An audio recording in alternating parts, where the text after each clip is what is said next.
Baik, terima kasih atas waktu yang telah diberikan. eh Om Swastiastu. Di sini saya akan mempresentasikan hasil yang sudah saya dapat, yaitu tentang tempat suci agama Hindu dan pelaksanaan Caturmarga Yoga sebagai usaha untuk mendekatkan diri kepada Tuhan Yang Maha Esa. Baik, sebelum memulai ke materi, ada baiknya saya memperkenalkan diri terlebih dahulu. Perkenalkan, nama saya Niwayan Aridinawari dengan NIM 2317051133. Untuk materi pertama yaitu tempat suci agama Hindu. Jadi, tempat suci agama Hindu disebut dengan nama Pura. Pura adalah tempat suci untuk memuja ide Sang Yang Widiwasa dan segala prabawanya, serta Atma Sida Dewata atau roh suci leluhur. Sebelum dikenal dengan istilah pura, tempat suci ini dikenal dengan istilah kayangan atau yang.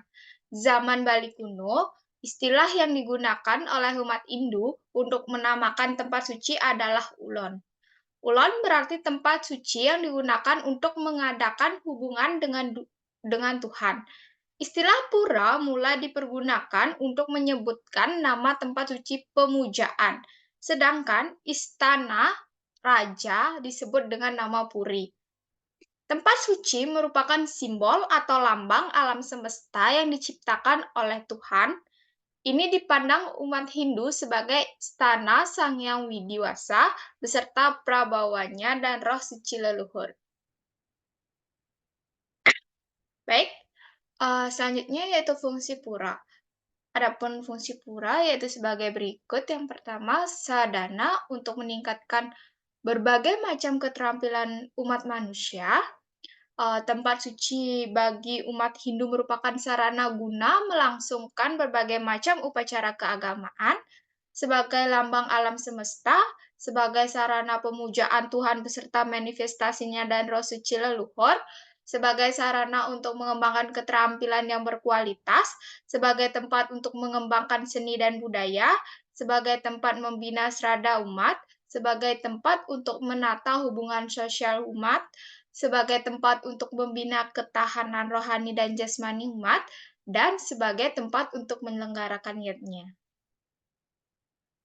Nah, adapun fungsi berdasarkan pura itu digolongkan menjadi dua kelompok, yakni yang pertama pura jagat, yaitu tempat untuk memuja Tuhan atau ide Sang Yang Widiwasa dalam segala prabawa dan manifestasinya. Dan yang kedua yaitu pura kawitan, yaitu untuk tempat memuja Atma Sida Dewata atau roh suci leluhur.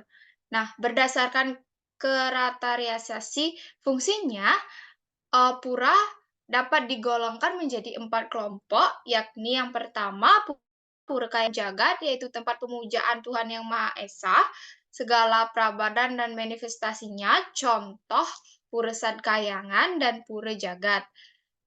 Yang kedua, pura kayangan desa atau teritorial, yaitu pura yang disungsung oleh desa adat, contohnya pura kayangan desa, pura pusah, dan pura dalam. Dan yang ketiga, pura swagina atau pura fungsional, yaitu pura yang menyungsung terkait oleh ikatan swayagina atau kekaryaannya yang mempunyai profesi sama dengan sistem atau pencarian hidup, contohnya pura subak, pura melanting, dan lain sejenisnya. Dan yang terakhir yaitu pura kawitan, yaitu pura yang menyungsungnya ditentukan oleh ikatan wit atau leluhur berdasarkan garis kelahirannya, contoh sanggah atau merajan, pura panji, pura pedarman, pura dadya, dan sejenisnya. Nah, untuk materi kedua yaitu tentang catur marga yoga. Jadi Caturmarga Yoga itu berasal dari, dua kata, yaitu catur dan marga. Catur berarti 4 dan marga berarti jalan atau cara ataupun usaha. Jadi Caturmarga adalah 4 jalan atau cara umat Hindu untuk menghormati dan menuju ke jalan Tuhan Yang Maha Esa atau Ide Sang Yang Widiwasa. Caturmarga juga sering disebut dengan Caturmarga Yoga. Sumber ajaran Caturmarga Yoga ada diajarkan dalam pustaka suci Bhagawan Gita, terutama dalam Trayodhyaya tentang karma dan marga, yakni sebagai satu sistem yang berisi ajaran yang membedakan antara ajaran subha karma, perbuatan yang baik, dan ajaran asubha karma, perbuatan yang tidak baik. Yang dibedakan menjadi perbuatan tidak berbuat akarma dan awikarma, perbuatan yang keliru. Nah, adapun bagian-bagian dari Caturmarga Yoga, yaitu yang pertama Bhakti Marga Yoga, bahwa Bhakti Marga Yoga merupakan kasih sayang yang mendalam kepada Tuhan Yang Maha Esa, yang merupakan jalan kepatuhan atau bakti. Bakti yoga disenangi oleh sebagian besar umat manusia. uh, Tuhan merupakan pengajawantahan dari kasih sayang dan dapat diwujudkan melalui cinta kasih. Dan yang kedua yaitu Jnana Marga Yoga, bahwa Jnana Marga Yoga merupakan jalan pengetahuan. Moksa adalah tujuan hidup tertinggi manusia, berupa penyatuan dengan Ide Sang Yang Widiwasa. Dicapai melalui pengetahuan tentang Brahman atau Tuhan Yang Maha Esa. Pelepasan dicapai melalui realisasi identitas dari roh pribadi dengan roh tertinggi atau Brahman. Nah, yang ketiga itu Karma Marga Yoga. Karma Marga Yoga adalah jalan pelayanan tanpa pamrih yang membawa pencapaian menuju Tuhan melalui kerja tanpa pamrih. Yoga ini merupakan penolakan terhadap buah perbuatan. Karma Yoga mengajarkan bagaimana bekerja demi untuk kerja itu, yaitu tiadanya keterikatan. Demikian juga bagaimana menggunakan tenaga untuk keuntungan yang terbaik. Yang terakhir yaitu Raja Marga Yoga. Raja Marga Yoga adalah jalan yang membawa penyatuan dengan Tuhan Yang Maha Esa melalui pengekangan diri dan pengendalian pikiran. Raja Marga Yoga mengajarkan bagaimana mengendalikan indria-indria dan fitri, mental atau gejolakan pikiran yang muncul dari pikiran melalui tapa, brata, yoga, dan semedi.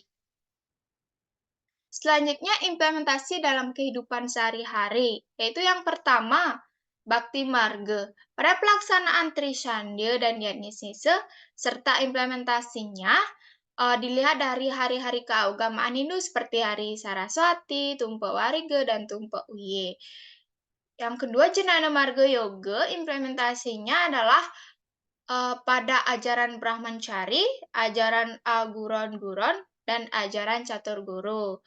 Yang ketiga, Karma Marga, implementasinya pada ngayah dan metetulungan, mekarya sanemelah, dan pada ajaran Karma Pala.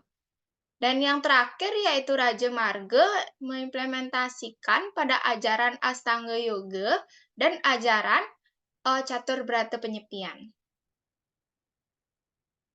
Nah, jadi kesimpulan yang bisa saya ambil yaitu Catur Marga adalah 4 jalan atau cara umat Hindu untuk menghormati dan menuju ke jalan Tuhan Yang Maha Esa atau Ide Sang Yang Widiwasa. Catur Marga terdiri dari 4 bagian yaitu Bhakti Marga Yoga, Jnana Marga Yoga, Karma Marga Yoga, dan Raja Marga Yoga.